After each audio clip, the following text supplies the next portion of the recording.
sang, et par lui. Servons Dieu qui lui est agréable avec crainte et révérence. Car notre Dieu est un feu dévorant. Dans Mt. 24, 12, Jésus parle des derniers jours et dit, « Et parce que l'iniquité s'est multipliée, elle apostrophe. Amour de beaucoup se refroidira. » Pouvons-nous relire ce verset? Et parce que la méchanceté s'est multipliée, l'amour de beaucoup se refroidira.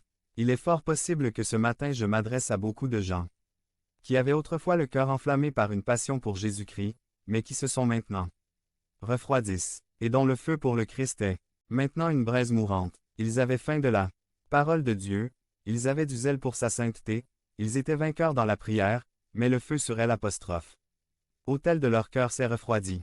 Et Dieu vous dit ce matin, gardez le feu allumé, ne le laissez pas sortir. 2. Ataliser le feu du don de Dieu. Le deuxième point de mon message de ce matin est que nous devons attiser le feu du don de Dieu.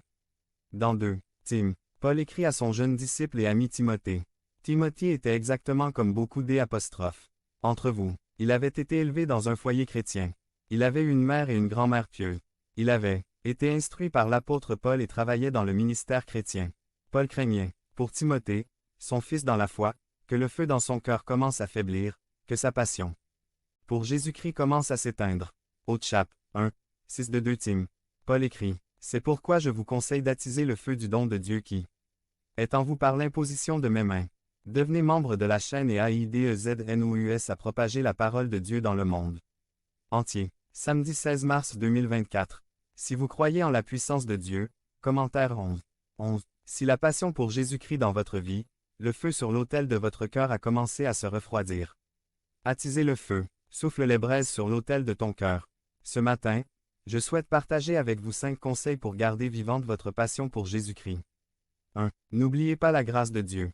Le mot évangile signifie bonne nouvelle.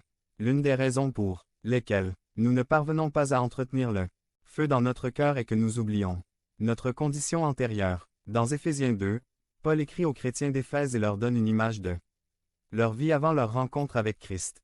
Dans Éphésiens 2, 1, il écrit, « Et il vous a vivifié lorsque vous étiez morts dans les offenses et les péchés dans lesquels vous marchiez autrefois selon la marche de ce monde, selon le prince de la puissance de l'air. » La situation était vraiment grave. Mais au v. 4, Paul dit, « Mais Dieu, qui est riche en miséricorde, à cause du grand amour dont il nous a aimés, nous a rendus vivants avec Christ.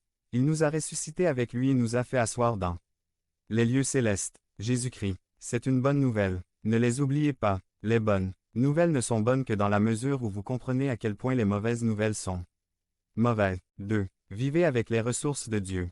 La plupart des choses